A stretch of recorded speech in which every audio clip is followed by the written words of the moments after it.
you want to put on a clip show and listen in on Richard and James's last debate before the campaign trail begins? I got 6 Bombays and a dozen box of Dominion Ale in a mini fridge. Dominion Ale? The old smoothie? No, thank you, Kayla. I'm just going to focus on doing a good show of our own. Jesus, did something happen? Do you want to talk? I'm just a little angry at myself for rising to Sally's occasion. I didn't want these debates to turn into a slug match, but that woman just makes me so competitive. I need a reset. Let's just do the show. Okay. But I can still drink though, right? Yes, Kayla.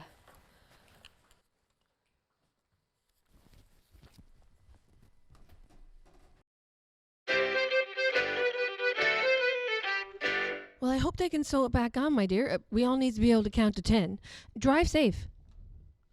Our next caller is Rodney, a firefighter who responded to an emergency at the Valley Mall. Welcome to the party, Rodney. How you getting on? Well, I had better days, that's for sure. What am I saying to the mall, man? Oh dear, what could the matter be? And it's oh dear, what could the matter be? 7 old ladies got locked in the lavatory. They were there from Sunday through Saturday. Nobody knew they were there. The first old lady was old Mrs. Pym. She went inside on a personal whim. She somehow got stuck twixt the pole and a rim, and nobody knew she was there. The second old lady was old Mrs. Draper. She used the toilet. Okay, gentlemen, let's take a caller. Harry from Labrador, you're on the line. Hello, Sally. Hello, Harry. How are you doing? I'm friggin' outraged.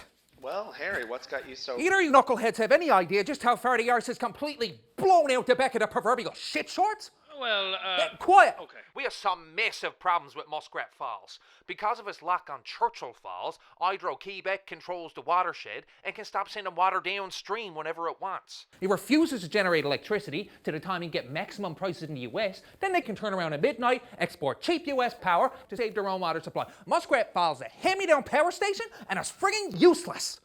Well, it's not useless, Harry. Tis useless. It's like we ripped the guts out of our beautiful province for no reason at all. I've traveled far by the northern star since the day that I was born. From the Caribbean to New Orleans, I've been inclined to roam. And the beauty I've seen and the places I've been, I thought I'd see no more. Till I saw the lights that shine so bright in the skies of Labrador.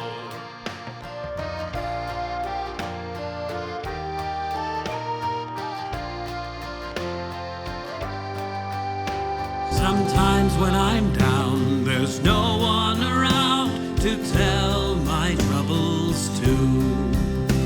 I stroll outside and I gaze at the sky, and I'm no longer blue. The night is still as I drink up my fill, as if I see no more those northern lights that shine so bright in the skies of Labrador. My time will come like everyone when I must say goodbye. I'll feel so sad as I look out the plane as it soars through the sky, and I'll think of the time when I can say that I'll return once more and see those lights that shine so bright in the skies of Labrador, and see those lights that shine so bright in the skies of Labrador.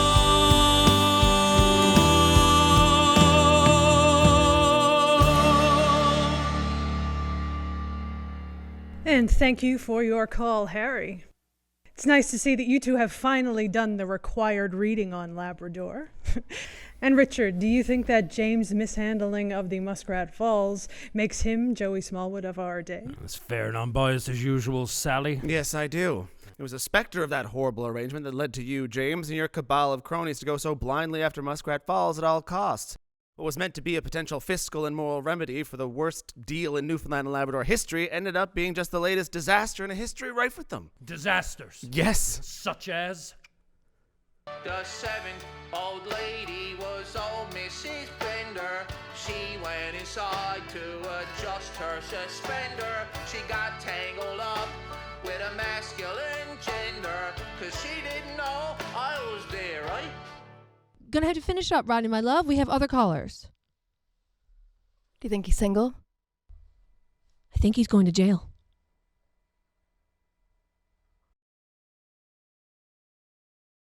Such as?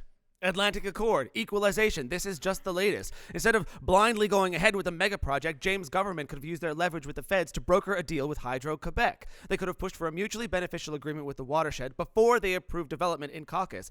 But here we are, yet again, living and dying at the whims of an unfriendly provincial partner. Inciting a war with Quebec is not a good idea. I know, I'm not talking about war. Hydro-Quebec is one of the best-run utilities in the world. It would be to our advantage to work with them instead of fighting with them. But I do feel, after the one-sided Churchill Falls contract, it has a moral obligation to help us out of this Muskrat Falls mess. Oh, a moral You sound very naive. We can work with Quebec. In fact, we have to. We are neighbors. We're always going to be tied together. The two provinces could develop the other 5 rivers flowing from Lab City to the north shore of Quebec as equals, from the Romaine River to the St. Paul. Right, because that's short-eaten to the deficit. James, you're missing it. Interest costs on debt are among the key costs in a hydro project. And with interest costs being so low and the province being in the trouble that it's in, this could be the ideal time to build more hydro projects. Richard, you're dreaming. It could create wealth and employment for both provinces.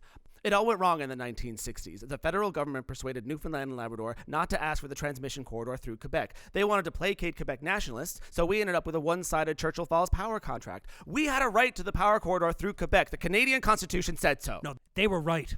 If Smallwood had pushed that corridor, that would have given the Quebec separatists all the ammunition they need to convince the public in Quebec that this was some big intrusion on Quebec sovereignty. Sure, Quebec nationalism was rife in the 70s. Sure, look at what happened in 1995 in a referendum in Quebec. A united Canada held on by the skin of its teeth. There were only 54,000 votes separating the nationalists from the sovereignists. Smallwood may very well have saved this country by going against Newfoundland. Now, sure, Brinko. Now, they could have negotiated a much better final power contract, but Hydro-Quebec simply had all the cards. They were able to dictate the terms. Smallwood the martyr, is it? The man, for all his faults, was a patriot. He campaigned for Canada in every cove, bay, and harbour in this province. He'd sold us on his dream of being Canadian, and we went with it. We voted him in for 23 straight years. It's not like we didn't have a chance to be rid of him.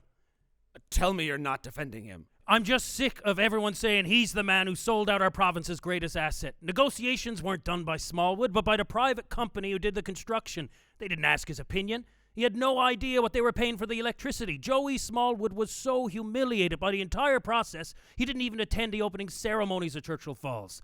Joey took a bullet for Canada. He sided with Lester B. Pearson, and he saved the country and doomed the province. And that's a debt that must be repaid. That's a debt that he believed would be repaid. It's so much easier to vilify the man than to actually look at the facts. The other night I went to sleep. I had an awful dream. Although it may not sound to you as bad to me, it seems.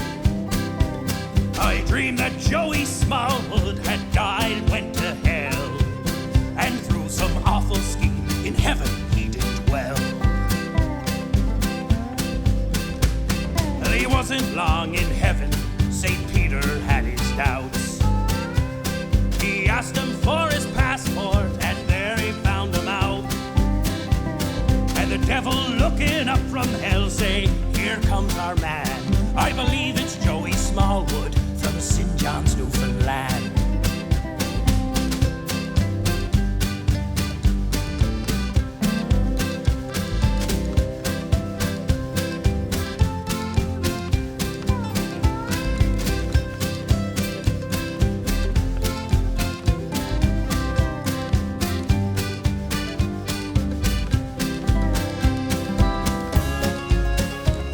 Come in now, Mr. Smallwood. Come in and don't be shy.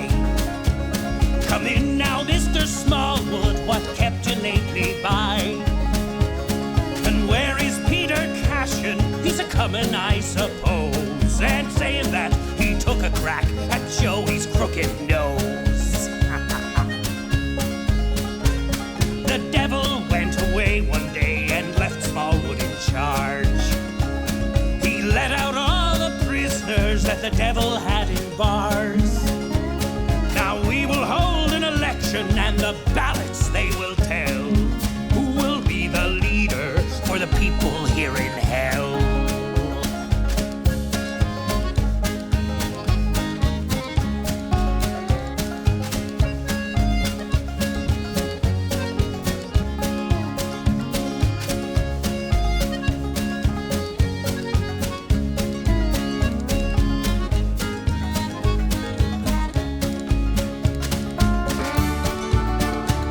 They cast the ballot papers, they give it to all hands.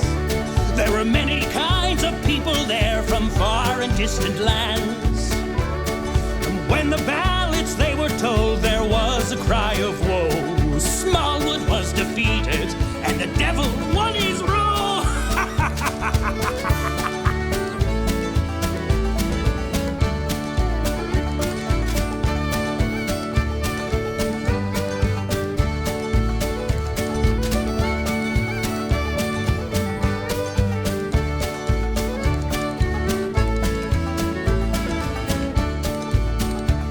What will we do with Joey? The devil asked the crowd. We'll throw him in the furnace, they shouted out aloud. They opened up the furnace doors, I saw the fiery blaze. The sight of that, it woke me up, and that was Smallwood's dream.